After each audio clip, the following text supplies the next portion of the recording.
"Sir, this ticket does not belong to you, and I will be calling security to have you removed from this gate right now."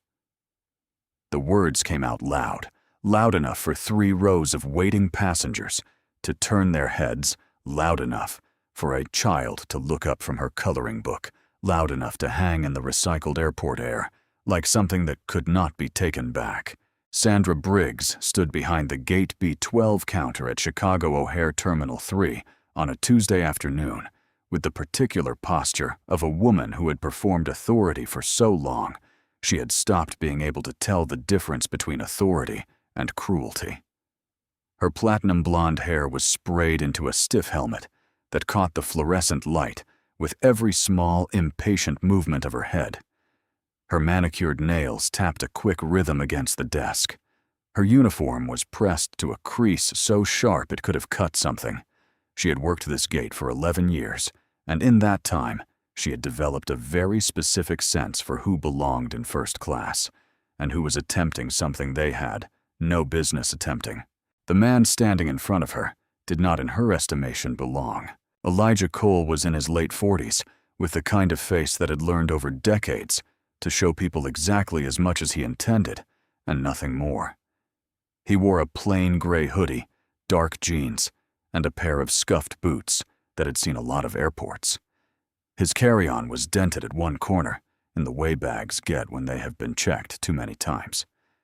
Nothing about him announced anything.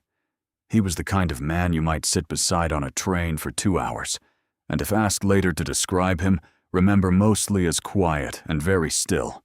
He was very still now. Sandra held up his boarding pass and examined it with the theatrical suspicion of someone performing a scene they had rehearsed internally many times before, then announced to the surrounding gate area, not to Elijah specifically, but to the gate area, that this documentation looked fraudulent, that she had seen this exact kind of thing before, that people always thought they could get away with it. Then she tore it in half. The 2 pieces drifted down between them and settled on the polished terminal floor near his scuffed boots. Elijah looked down at them. Then he looked back up at her. He did not speak. He did not reach for his phone. He did not raise his voice or step back, or do any of the things that the 200 people now watching from their gray plastic seats might have expected a man in his position to do. He reached into the inner pocket of his hoodie and produced a second boarding pass, gold-lettered embossed with a chairman's reserve designation that caught the light in a way the first pass had not, and held it out toward her.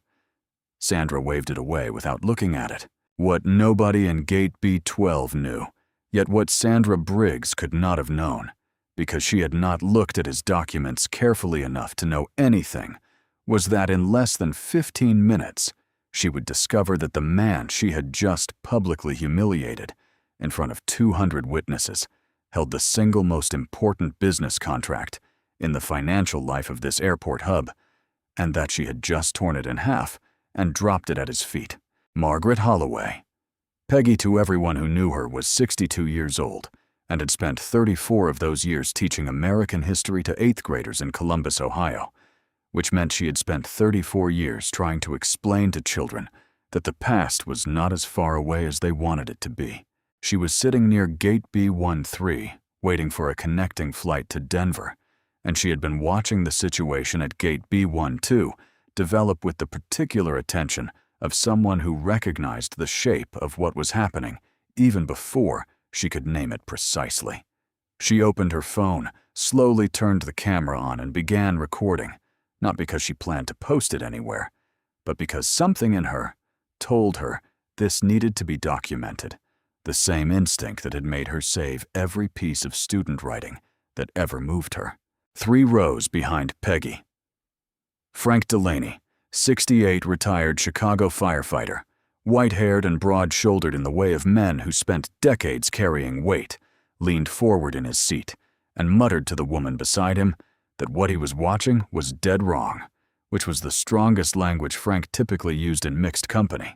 Sandra, having disposed of the original boarding pass, had picked up her desk phone and announced over the gate intercom that there was a disruption at Gate B12 and that Flight 1947 to Atlanta might experience delays due to an uncooperative passenger. The framing was precise and deliberate. She was the professional managing a situation, and Elijah was the situation being managed. Several passengers who had not been paying attention now turned to look.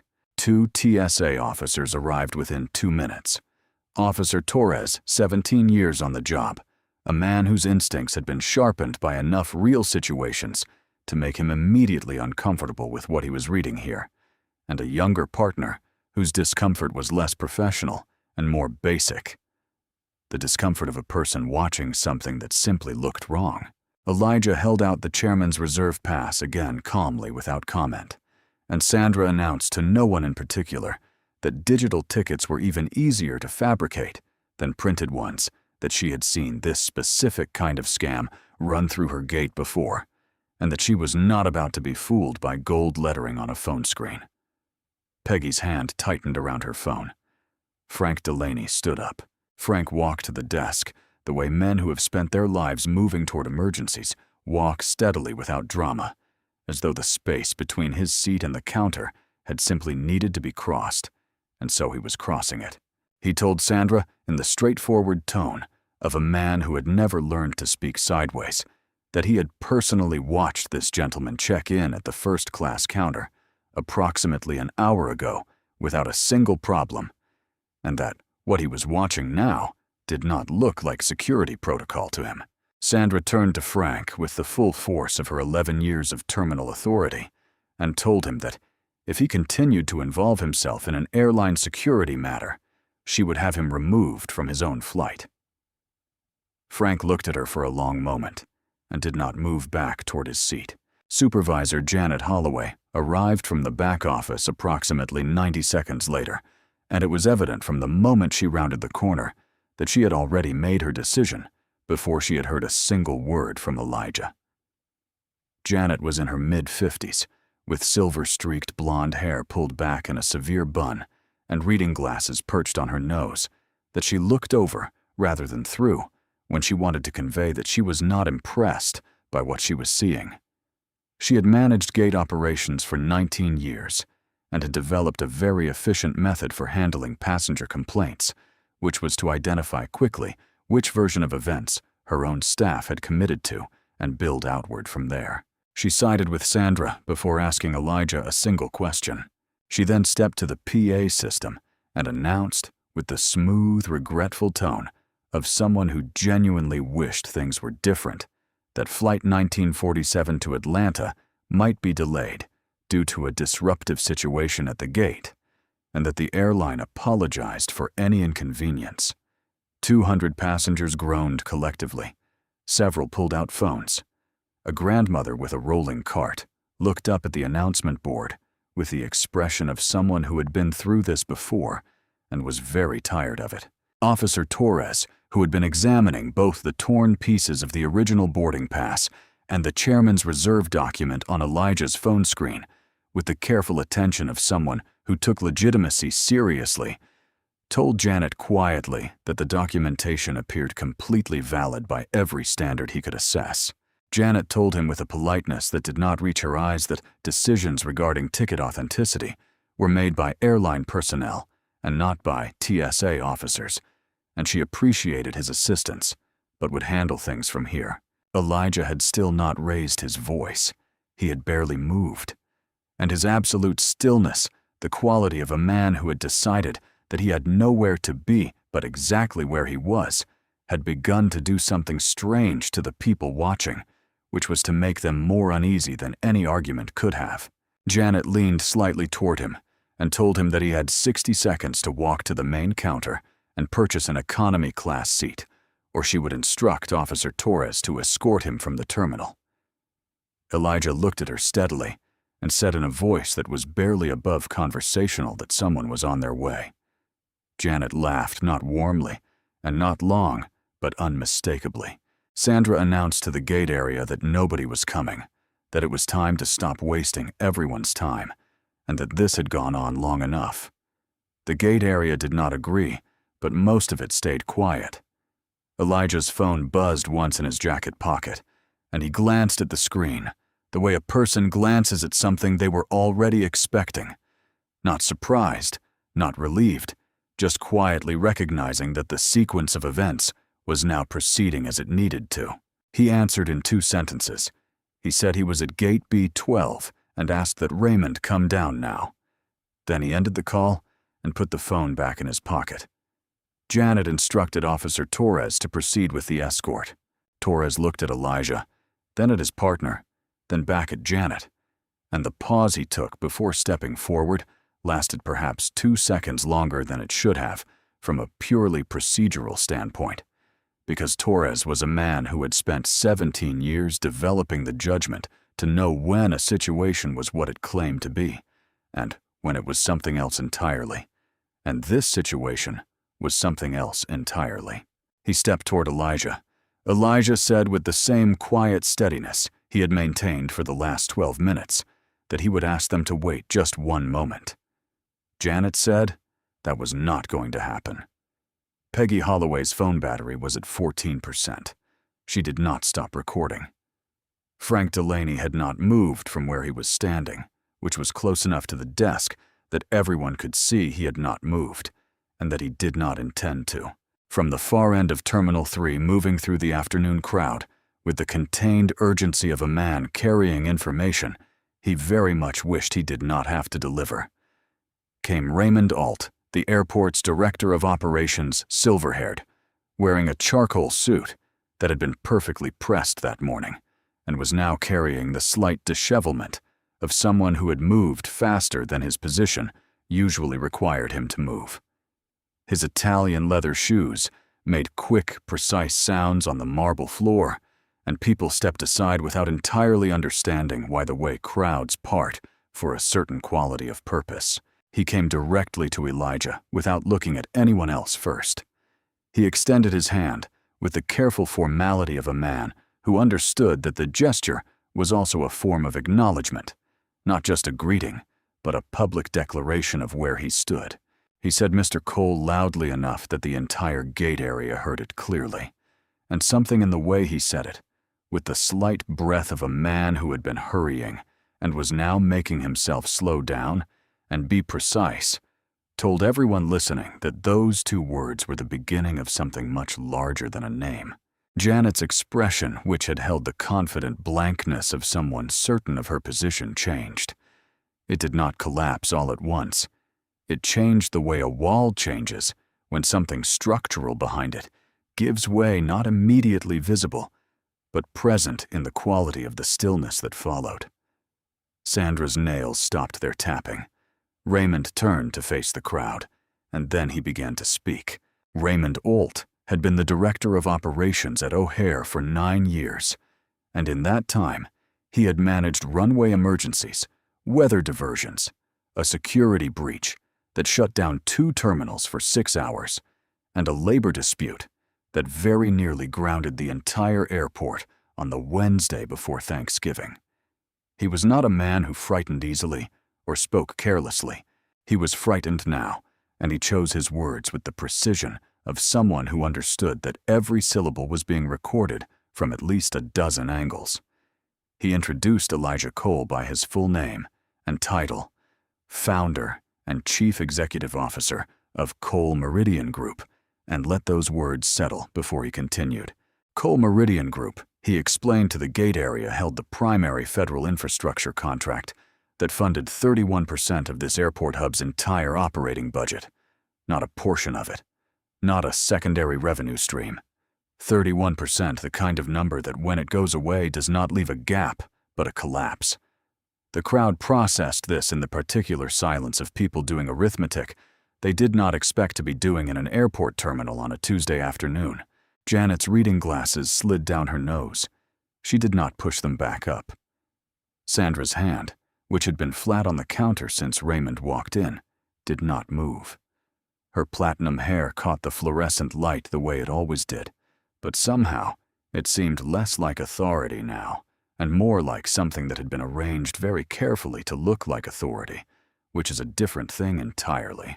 Frank Delaney, still standing where he had stood throughout everything, exhaled slowly through his nose, in the manner of a man who has just watched something he suspected all along turn out to be exactly what he thought it was. Peggy kept recording. 8% battery, Raymond continued. Mr. Cole, he said, had been traveling to Atlanta today, specifically to begin the final discussions on a 7-year contract renewal, the agreement that directly supported 17,000 jobs across the regional hub network, the paychecks and healthcare plans, and retirement contributions of 17,000 families, who would never know that their futures had nearly been derailed by a torn boarding pass and a woman who did not look at her evidence before making her decision. Elijah had not moved, had not spoken since Raymond arrived, had not adjusted his expression or his posture or the angle of his carry-on on his shoulder. And in the context of everything Raymond had just said, his stillness was not passivity. It was the most powerful thing in the room. The silence of a man who had known from the beginning exactly who he was, and had simply been waiting for the room to catch up. Near the window, Don and Beverly Marsh, both in their early 60s retired teachers from Naperville, who had been waiting for their flight to visit a daughter in Georgia, sat very close together. Beverly reached over without looking away from Elijah and found Don's hand and held it the way people hold on to something solid when the ground shifts. Janet recovered first, which was perhaps the most professionally impressive thing about her 19 years of managing crises, had given her a kind of reflexive composure that could reassemble itself even after something this large, at least on the surface. She turned to Elijah with the careful professionalism of someone trying to find a foothold on very unstable ground, and she began the word, misunderstanding. Elijah interrupted her, not with volume, not with sharpness, but with a single quiet question delivered in the same unhurried tone he had used for the past 15 minutes. Was it he then laid out what had happened in the precise, unhurried sequence of a man who had been paying very careful attention, not because he had been preparing to use it against anyone specifically, but because clarity was the only thing he had been able to offer the whole time, and he was still offering it now. His boarding pass had been examined and declared fraudulent, then torn in half. The pieces had been dropped at his feet in front of 200 people. He had been told loudly in public, in a voice intended to carry that people like him always tried to game the system. He had produced a second document with chairman's reserve status, and it had been waved away without examination, with the explanation that digital tickets were easy to fabricate. He had asked to speak with a supervisor, and been told that he was already speaking with the supervisor. A witness who stepped forward to confirm his legitimate check-in had been threatened with removal from his own flight, and then security had been called to escort him from the terminal, each point in the same measured, quiet tone. Not accusation, not performance. Just a factual record of what had occurred delivered in front of everyone who had watched it occur. Janet had no response. There was no response to a factual account of what 200 people had personally witnessed, which meant that any attempt to reframe it would happen in full view of everyone who knew better. Elijah turned to Sandra directly, and with complete devastating calm, asked her what specifically had made his documentation look fraudulent. Sandra opened her mouth, closed it, opened it again. She started 3 sentences in the next 30 seconds, and was unable to finish any of them because every sentence that began honestly led somewhere she could not go with everyone watching, and every sentence that began as a defense collapsed under the weight of what the people around her had seen with their own eyes. Peggy's phone died. She lowered it.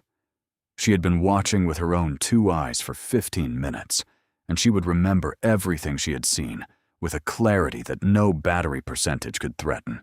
Frank Delaney said from where he was standing without anger, in the straightforward tone he used for all important things, that they had all heard what Sandra had said about people like him, and that everyone present understood what that had meant, and that no protocol had required her to say it. Under the terminal's fluorescent lights, Sandra's platinum hair seemed to lose some of its architecture, as though the confidence that had been holding it up had quietly decided to go somewhere else.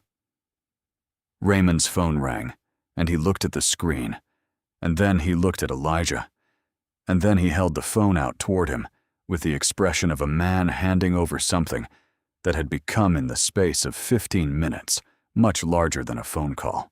It was Patricia Gaines, Chief Executive Officer of North Star Airlines, calling from the company's corporate jet somewhere over Indiana, which meant she had received the news at 35,000 feet and had still managed to sound like a woman in command of a situation that was very rapidly escaping anyone's ability to command. Raymond propped his tablet on the gate counter so the screen faced outward toward the crowd, an instinct that he would later describe as one of the better professional decisions of his career, because it meant that what was about to happen happened in full view of everyone who had been there from the beginning, and there was something about that that mattered. Patricia Gaines appeared on the screen well composed, in the way of executives who have been trained to project composure even when composure is the last thing that comes naturally, but visibly shaken at the edges, a slight tension around the eyes, a careful deliberateness in how she was holding herself that told anyone who looked closely that she was working very hard to appear less alarmed than she was. She began with an apology. Elijah raised one hand, not aggressively, not dismissively, but with the calm authority of a man who wanted to make sure the foundation was understood before anything was built on it, and stopped her. He said quietly and clearly that he wanted her to understand the context in which they were speaking before she continued. Approximately 200 people were watching this conversation directly, and many more were recording it on devices that would carry it considerably further. This was not a private matter between executives. It had not been a private matter since the moment Sandra Briggs had made her decision at the desk, loud enough for a child to hear. Patricia's expression on the screen adjusted the particular recalibration of someone who has just understood that the conversation they prepared for on the flight down is not the conversation they are actually having. Elijah spoke to her in the same measured tone that had characterized everything he had said since he arrived at Gate B12, and he told her 4 things. The first was that Sandra Briggs needed to be terminated today, not suspended, not reassigned, terminated with a permanent flag entered into the industry hiring system. Not because he wanted her destroyed, but because the pattern of behavior that produced this morning was not a momentary lapse, and a suspension communicated that it might be. The second was that Janet Holloway should be suspended for 90 days without pay with mandatory bias, accountability training required, before any reinstatement review, and that the review itself should be conducted by an external committee, not North Star's internal management, because internal reviews of internal failures had a well-documented tendency to find what they were looking for. The third was that North Star Airlines would implement a full customer-facing bias review across all of its gates, not announced with a press release, and quietly forgotten, but audited externally every 6 months, with the results published where any passenger could read them, because accountability that happened in private was not accountability, it was record-keeping. The fourth was a contribution of $400,000 to 2 civil rights organizations. He named not to rehabilitate North Star's reputation, but because the money had a better use than sitting in a corporate legal reserve fund, waiting to settle the next incident quietly. Patricia said yes to all 4 without negotiating a single one. Elijah said there was a 5th thing. The gate area went quiet in the particular way of people who understand that what they are about to hear is the most important part. The 5th requirement wasn't financial. It was not procedural. It was personal. Patricia Gaines would write the public apology herself, by hand first, then typed in plain language, without legal review, without passive voice, without the word alleged, or the phrase customer experience, or any of the other constructions that companies use when they want to appear to say something without actually saying it. A direct statement that North Star employees engaged in racial profiling at Gate B12 on a Tuesday afternoon, and that the leadership of the company took full responsibility for the culture that had made that possible. Posted publicly within 24 hours. Patricia was quiet for a moment, long enough that the gate area felt it. And then she said, "Yes." The applause that came from the crowd at Gate B12 was not the reflexive kind, not the kind that follows a performance, because performance expects it. It was the applause of people who had been holding something tight for 45 minutes and had just been given permission to put it down. Raymond closed the tablet. The video call ended, and the gate area, instead of dispersing the way crowds usually do when the thing they gathered to watch has concluded, stayed. Not all of them. Some people had flights to catch lives pulling them back into their own currents, but a substantial number of the people who had been there since the beginning remained near Gate B12 in the way that people sometimes linger after something they know they witnessed but haven't yet fully processed. Peggy Holloway made her way toward Elijah with the deliberate walk of a woman who knew what she wanted to say and was going to say it regardless of whether the moment felt right for it or not, because she had been a teacher long enough to know that the moments that feel perfectly right for saying the important thing almost never arrive. Her phone was dead. She had no footage left. But she told him she had taught American history for 34 years, and this was the first time she had watched someone defend their dignity in a public confrontation, without losing even a small piece of it in the process, and that she wanted him to know she had seen it.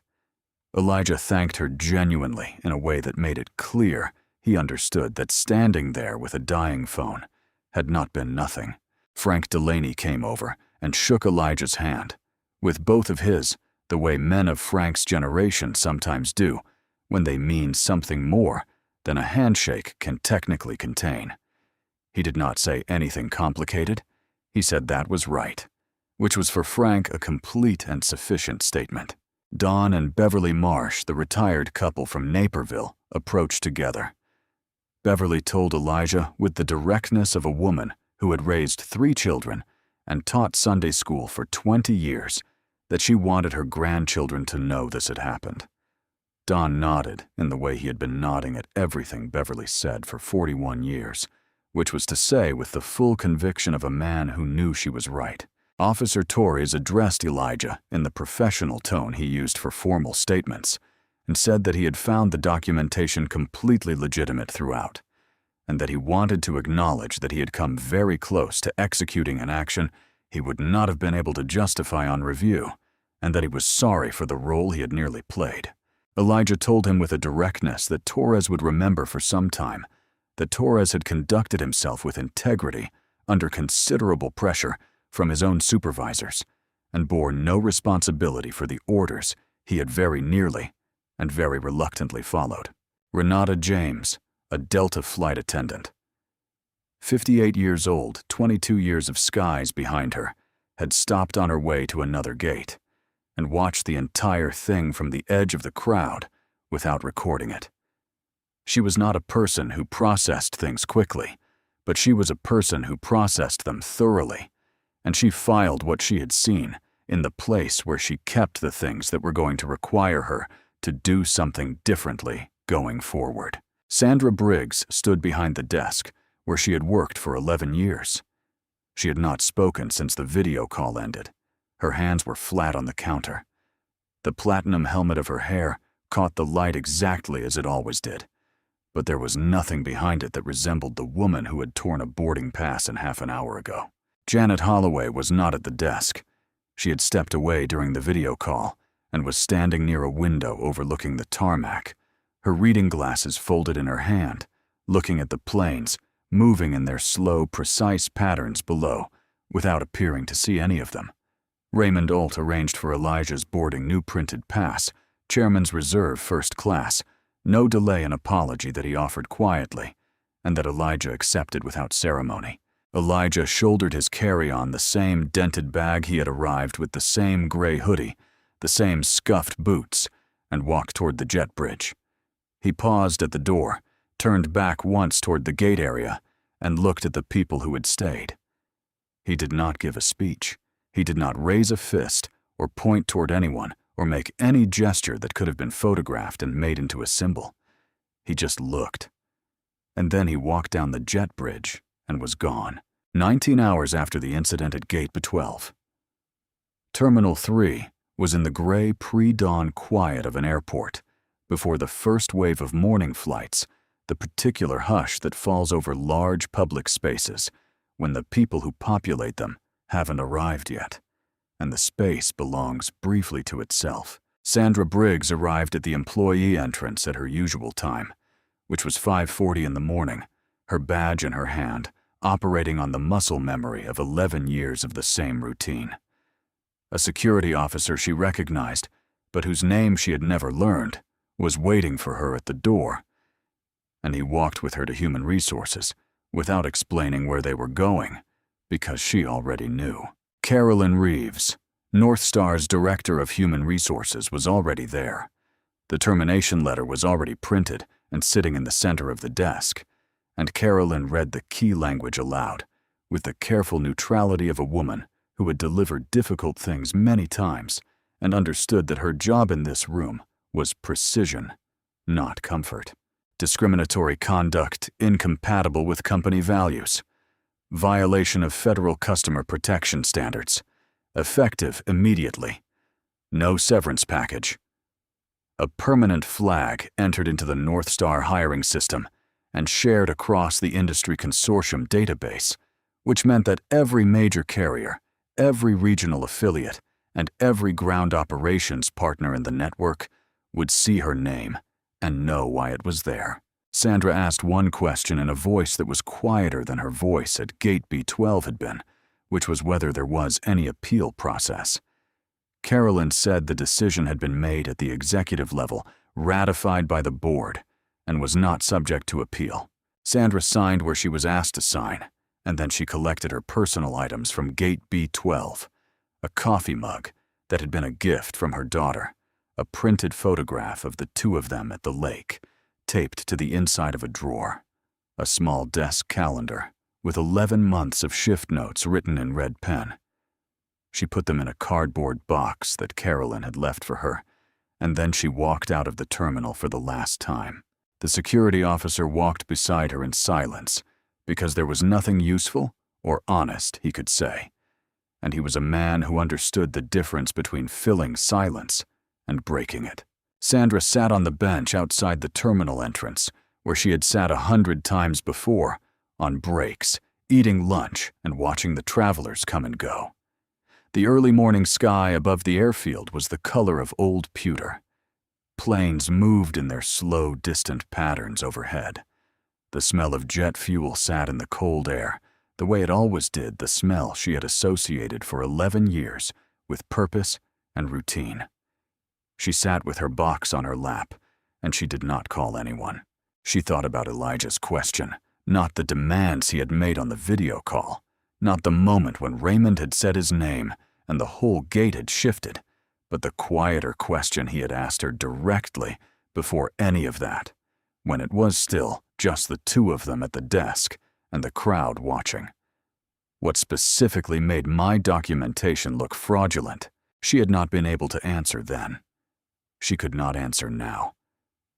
And the inability to construct an honest answer to that question, the fact that every honest attempt led to the same place, which was a place she had been living in for so long she had stopped being able to see. Its walls was the thing that pressed against her chest in a way that the termination letter had not. She had not been following protocol. She had been following something older than protocol, something that had settled into her understanding of the world so gradually that she had stopped experiencing it as a decision and started experiencing it as a perception, as simply the way things were, the way she could tell who belonged and who was attempting something. She had been wrong, not just procedurally, not just legally. She had been wrong in the way that mattered most, which was the way that had nothing to do with job performance and everything to do with who she had become without noticing. She stood up, eventually picked up the cardboard box, and walked toward the parking garage in the early morning light. She did not look back at the terminal.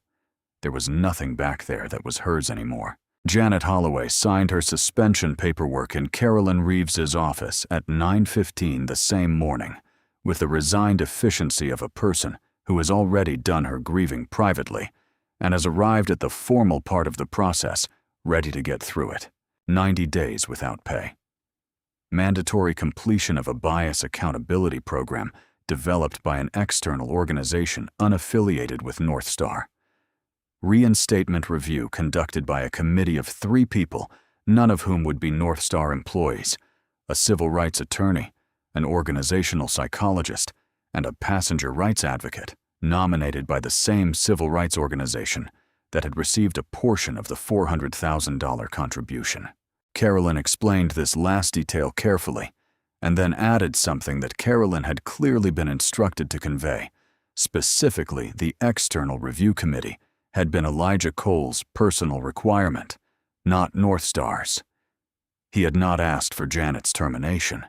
He had asked that she be given the genuine possibility of return, not a guaranteed return, but a real one, on the condition that it was evaluated by people with no institutional reason to minimize what had happened.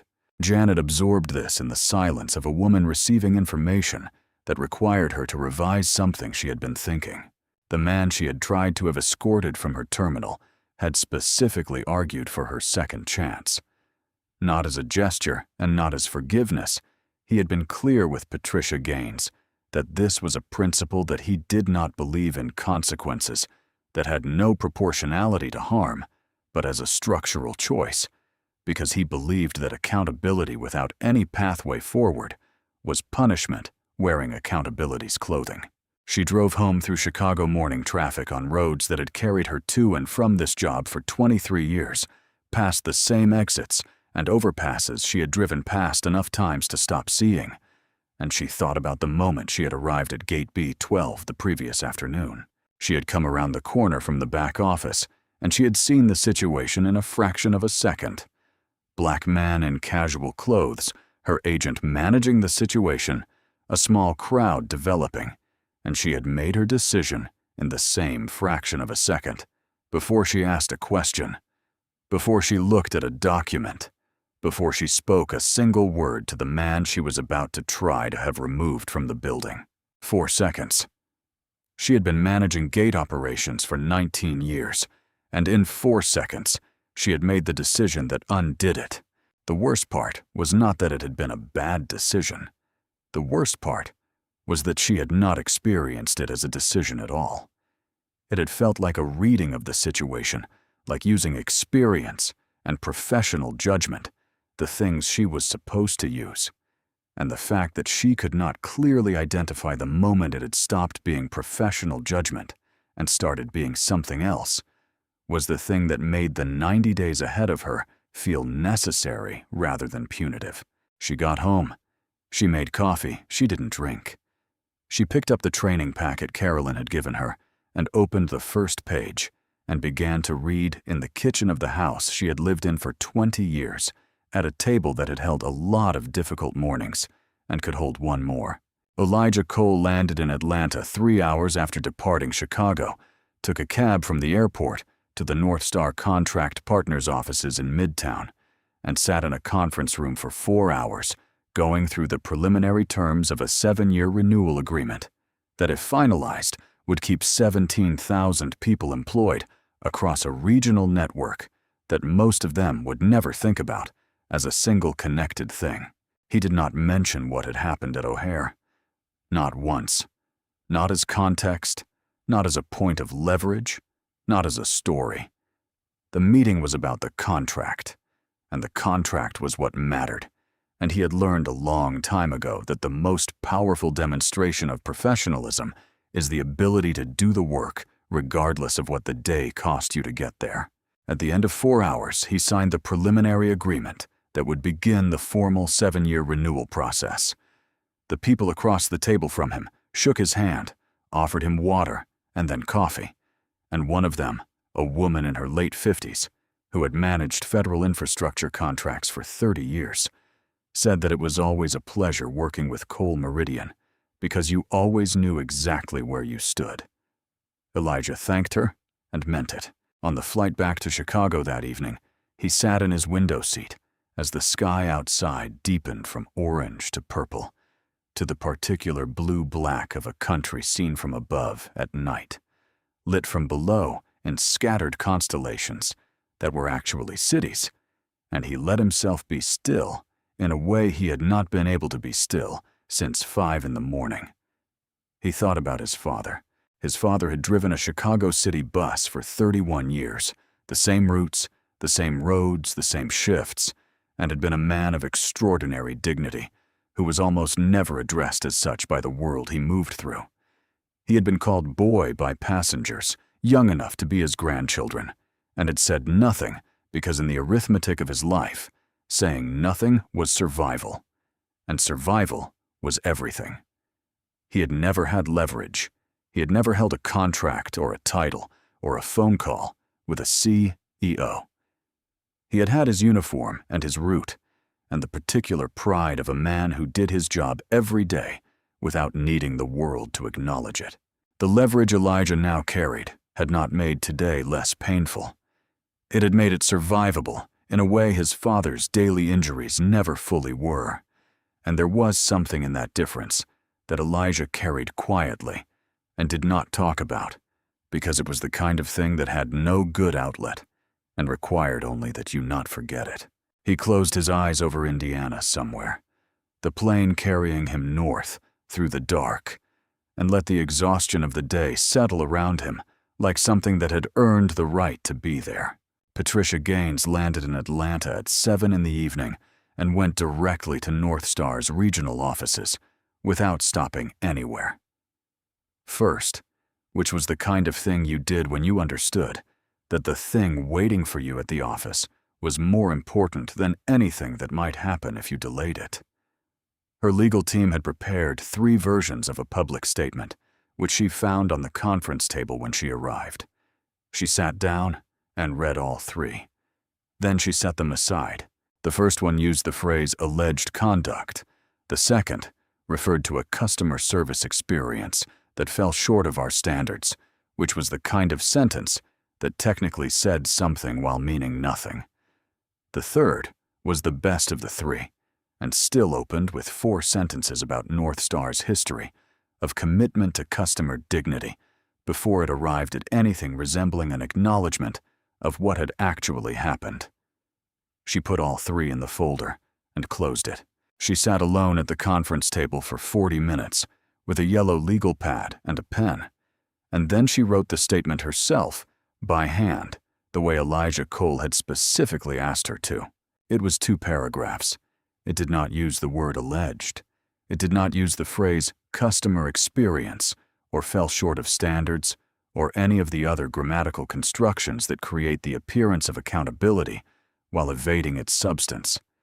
It said, in plain declarative sentences, that North Star Airlines employees had engaged in racial profiling at Gate B12 in Chicago O'Hare on a Tuesday afternoon in full view of 200 witnesses, that the behavior was discriminatory and wrong, and that she, Patricia Gaines, Chief Executive Officer, took full personal responsibility for the culture within her company that had permitted it to develop. It named the 4 commitments Elijah had required, and then added a 5th that had been her own idea, a standing annual report on bias-related incidents across all North Star customer touchpoints, published publicly every January, available to any passenger who wanted to read it. She typed it herself, posted it to North Star's official accounts at 11:47 in the evening, and went to her hotel. By 6 the following morning, the statement had been shared 340,000 times. The comments came from all over the country from people in their 60s and 70s and 80s who said they had been waiting a long time for a company to say something that was actually true and meant it and had not been written by a lawyer. North Star's customer service line received 4,700 calls in the next 48 hours. The majority were not complaints. They were people calling to say they would keep flying North Star because of what they had seen.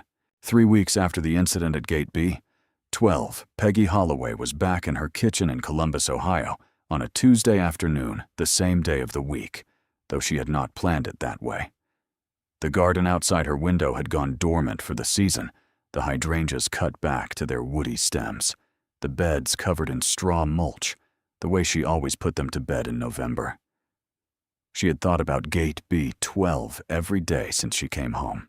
Not obsessively, not in the way that disrupts the ordinary shape of a life, but the way you think about something that is settled somewhere deeper than memory, in the category of things you have witnessed, that rearranged something in you, that your understanding of the world is slightly different on account of having seen. She got out her good stationery, the cream-colored paper she saved for letters that mattered, and she wrote to Elijah Cole at the Cole Meridian Group address she found on the company website. She had written a great many letters in her life. To school boards that were making decisions she believed were wrong. To city councils about library funding. To the parents of students who needed someone outside their own household to say in writing that they saw something remarkable in their child.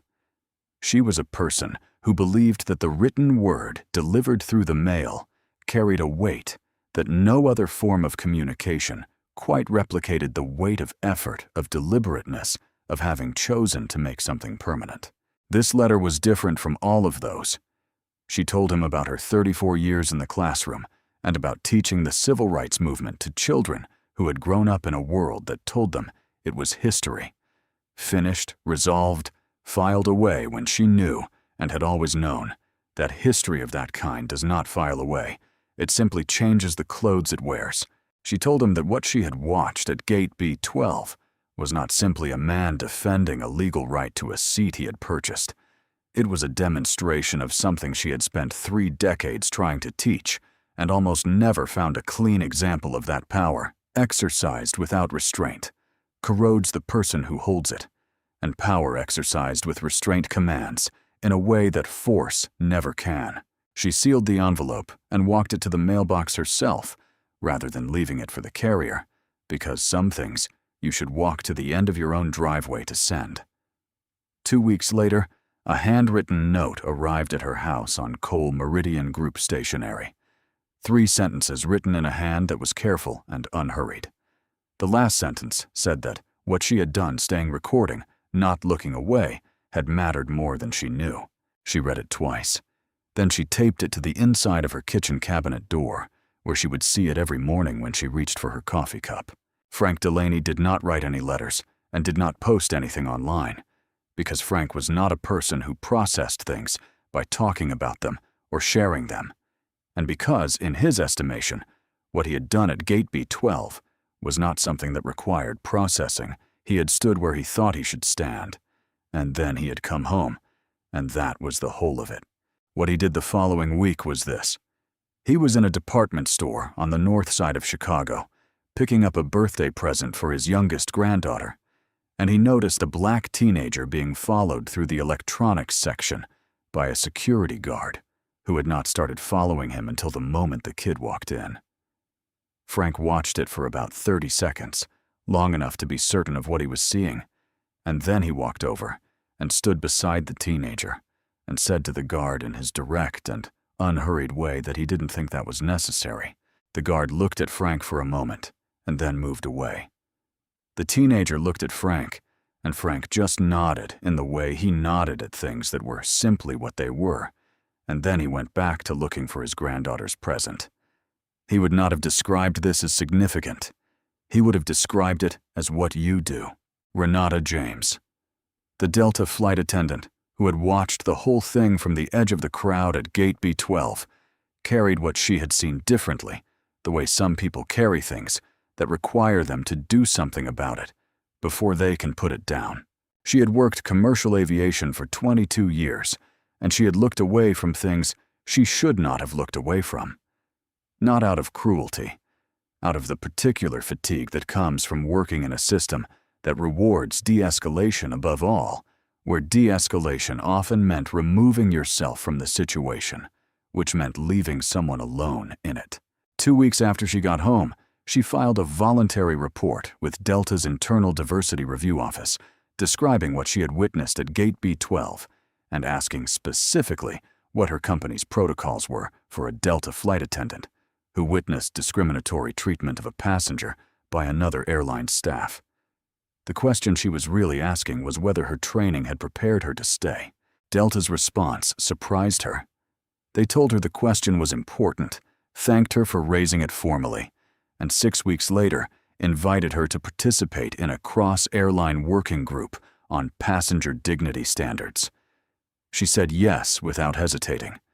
Don and Beverly Marsh told their grandchildren about it at Sunday dinner the week they got home. Beverly said a man kept his dignity when someone tried to take it from him, and it mattered that we were there to see it. Their 14-year-old granddaughter, who was sitting across the table doing the thing teenagers do, where they appear not to be listening, while listening to everything asked, quietly, "Did he get angry?" Beverly thought about it for a real moment, the way she thought about questions that deserved a real answer. "No," she said. "He was better than angry." 6 weeks after the incident, Elijah Cole boarded a morning flight at O'Hare. Different gate, different airline, different Tuesday. Wearing the same gray hoodie and carrying the same dented carry-on bag that had accompanied him through 100 airports in 20 years of building something from nothing into something real.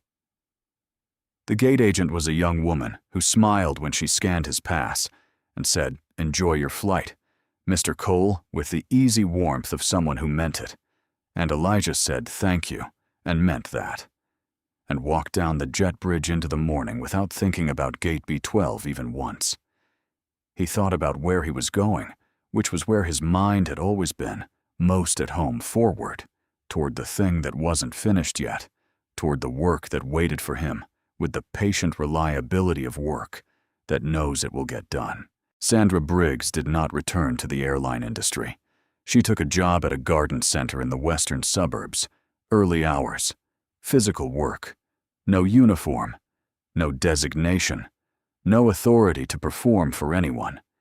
And she learned over the first weeks that there was a particular kind of tiredness that comes from years of performing a self and a particular kind of rest that comes from stopping. One morning in December, a black customer came in looking for hydrangeas for a spot on his back porch that didn't get much sun. And Sandra walked him through the options without thinking about it, and they talked for a while about winter mulching and what survives a hard freeze, and she drove home afterward, with the conversation sitting in her quietly in a way she didn't fully understand. She did not know if that was enough. She suspected it was not. But it was where she was, which was further than where she had been, and she was trying to learn to count that honestly. Gate B12 at Chicago. O'Hare looks exactly the way it always has. The same long rows of gray seats, the same departure boards cycling through its steady procession of cities, the same fluorescent light that makes everyone look a little more tired than they actually are. Peggy Holloway's phone recording never went anywhere. It was never posted, never shared, never turned into anything.